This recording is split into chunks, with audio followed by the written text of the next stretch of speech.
Welcome to the Unfolding You podcast.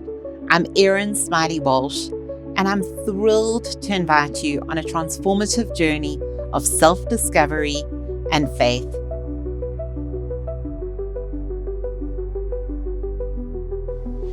Welcome to another episode of the Unfolding You podcast with me, your host, Erin Smylie Walsh. And today we are going to be diving into the topic of a fight for our voice. And what are we hearing and what are we saying? And with today's society and the complexity of just so many different narratives that have the ability to influence us, what is it that we actually listening to? And what is it that we actually putting into practice in our lives? So today I want to anchor our entire episode around James 1, verse 19 to 22. And I'm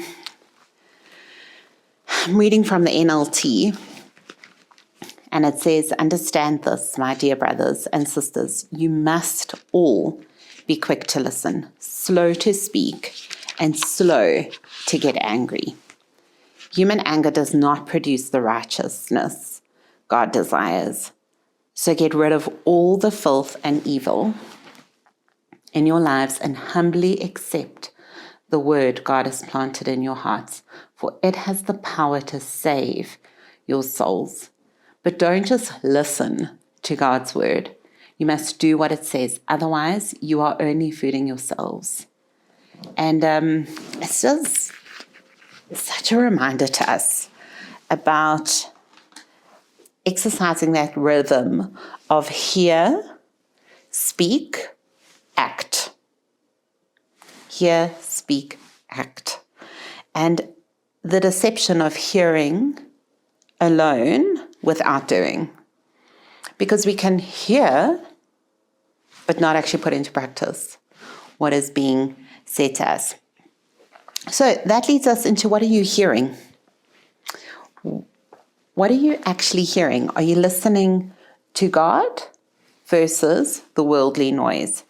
In 1 Kings, chapter 19, verse 12, puts it really beautifully where the Lord speaks to Elijah in this passage.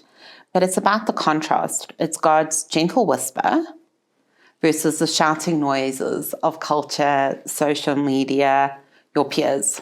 And 1 Kings 19, verse 12 says, "And after the earthquake there was a fire, but the Lord was not in the fire. And after the fire there was the sound of a gentle whisper." And the Lord doesn't always have to shout. Sometimes it's the gentle whispers that we need to listen out for. And it really is. Culture is just so all-consuming. The noise is deafening. We have got so much stimuli around us, urging for our attention.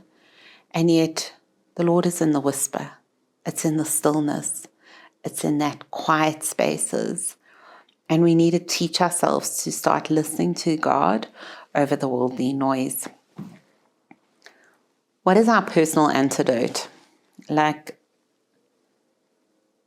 think when the world is so loud, we have this sense of we need to perform in that space. So we need to fight against the noise. And I've shared this on a previous episode that I was at a real crossroads in my life and I got the word, "Be still." And it was so loud. And it really is in the quiet that we hear the Lord the loudest. And sometimes we got to actually just remove ourselves from the noise, remove ourselves from the pressure of having to be everything for everyone in the moment and in amidst the chaos, and actually just like extract ourselves from that and just get quiet and start listening to where the Lord is taking us. If we put daily disciplines in our lives for filtering this input, that'll help. I actually put a timer on my social media so that it kind of like boots me out after 30 minutes. That's on Instagram, Facebook.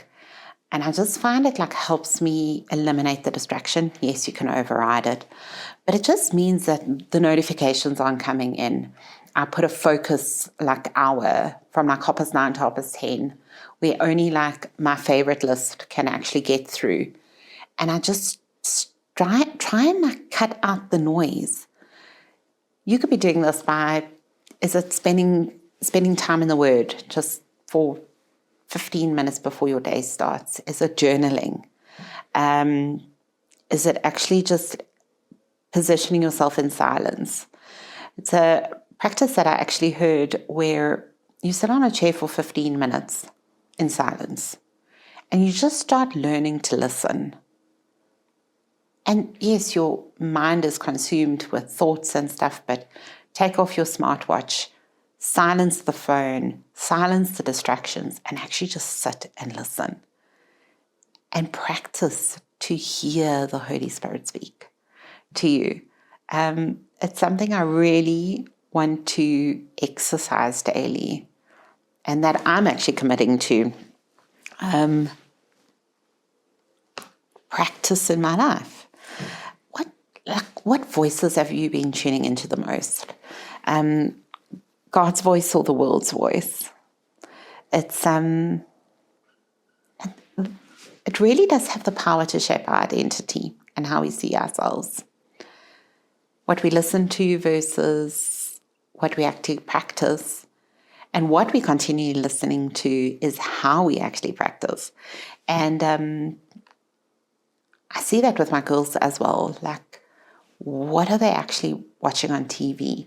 What are their friends actually saying? What am I trying to encourage them with? And then positioning that into their daily lives. And we have to exercise that on our end as well. The second point I want to like focus on is, what are we saying? Words can be like a mirror of the heart. And the tongue has such a power. The tongue is so powerful. It gives life or it gives death. I use this analogy with my girls, and I'm actually I saw it on social media, but it's just the most perfect analogy of words. If you have a tube of toothpaste, it's easy to get the toothpaste out of the tube. You just squeeze it, and the toothpaste just like spews out. But now you want to get that toothpaste back. It's a mess.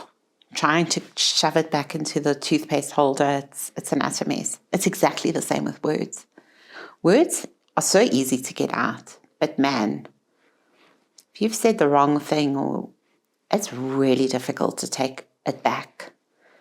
And what we have on our heart is mirrored through the words that we say. Our alignment of speech and belief is just so critical. The way we speak is what we believe. How our words reveal our true belief system and value.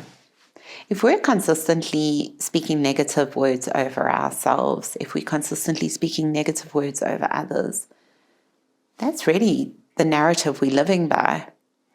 Instead of words of encouragement, we're continually encouraging others within ourselves, around us, through us. We're showcasing the word of the Lord to them. I want you to take the following action steps in the next week as a form of practice. Pause and pray before speaking. If you're in it and you like it's hitting the throw of you, just pause and pray. Because the way you respond in that moment is what will be remembered. You choose words that build up. Words need to be encouraging. They need to be moments where people feel the best about themselves, not feel discouraged by your words. And in Ephesians 4, verse 29, it says, don't use foul or abusive language.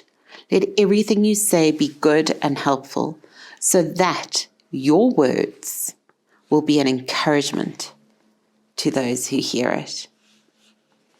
You don't know what gets passed on to others. You don't know the encouragement that others feel through what you say. It may be the only encouraging word that they actually get. So be mindful to choose words that build up. And then practice confessions of faith. Statements each morning that profess to you that you can get through the day with the Lord. That it is not in your strength, but His strength. That you're going to trust the Lord in those moments and He will provide. And let those be our action steps. And then my third point is, let our actions speak louder than words. I always feel that sometimes the way someone walks into a room, sometimes the way someone positions themselves in a space, they often don't even need to say anything. And that speaks so much louder than somebody that's literally said a whole lot of stuff to fill up this void of space. Faith in deeds is so powerful. And James 2 verse 17 says, faith by itself, if it is not accompanied by action, is dead. We need to believe, and then we need to act. And that's what brings life to it. We need to be living out our words. I always say to my girls, we act with respect and kindness. That's it. That is what we lead by. If you show kindness to others as a form of action to them, it far outweighs any amount of words. Generosity, acts of service, humility, that just goes beyond. And may that be the reflection of your heart, living out your actual words. I think motherhood really just takes you to another level, because I look at it and I think sometimes my actions haven't always resonated what I actually want and feel. Sometimes I blow up and I've lost I've just thrown my toys out of the cart unnecessarily, and that's not how I want to be able to act and respond to my children. That's not how I want my children to respond in those moments. And it's a complete element of worldly mentality that just overcomes me. And I got to pause and I got to reflect, and then I got to apologize on that, because that's not how I want to be. I don't want to respond in acts of anger. I want to be mindful with the words that I bring out. But man, sometimes it's hard. And there again, that's when I got to just pause and pray. Just step away from it, because the way you're going to respond is not the way you actually want to position yourself and be living out your actions. So I want to encourage you, think about one area where your actions fall short of your words. And then what step can you take this week to start closing the gaps? And write it down. It might be more than one thing. But where are your actions falling short of your words? And start speaking into that this week. And then fourthly, navigating a life to honor God. That's actually our whole gear. And having this God-fearing mindset where we come with reverence and trust and humility before God, because He's the ultimate in everything we do. We are the ones that will be held accountable for what it is we position and the actions that we bring forward. But if we have this God-fearing mindset that the Lord is going to be in control, that outweighs everything. Just practical rhythms that we can try and do every day is surrendering the day to the Lord, like from the morning, like as before you even climb out of bed, I surrender the day to you. Like a midday check-in. Where have I fallen short? How can I actually get a little bit better? Where can I be mindful? And then an evening reflection. Reflecting on the day that I surrender during the morning. Like, what did I try and surrender, and what did I actually take back? And then reflecting on that, and then you just do it again. I really want to encourage you, like, don't just leave that, oh, I failed today, I'm never going to be able to get this right. Daily rhythms and actual reflections every day just make it so much easier to go back and do again. I love the Bible app, and I try and read the verse every morning, look at the prayer reflections and like the 1.5 minute like synopsis on the verse for the day. And I'm like, even if that's all you get in, if you're struggling to do a 30-minute quiet time, just do a 5-minute like commitment to the Lord for the day. Just take the wheel. Sometimes just having an open note tab in your phone, just being able to jot down prayer requests, jot down ways you've seen the Lord today. Having an accountability partner that can pray over you and pray with you throughout the day, that can check in, that can send you a word of encouragement. Those are the things that you can do to navigate a life that honors God, because you're putting practical things in place in order to help you navigate the day. We are not perfect, and we haven't been called to be perfect, but we've been called to surrender and be disciples of the Lord. That's it. So to recap, I really want to encourage you, listen intentionally to God. Speak boldly in alignment with His truth within your life, and let your actions confirm your words. If that's anything you get out of today, just reflect back on the elements of hear, speak, and act. And that's all I want to encourage you with today, is like, let your actions speak louder than your words. I want to pray for encouragement and courage today as you try and hear Him clearly and you live out His voice in word and deed, because that is ultimately what happens when you are courageous in wanting to follow Him through your daily actions. So friends, I want to encourage you. May you reflect on this. If this has been encouraging to you, if this has been something you've been struggling with, pop a comment in.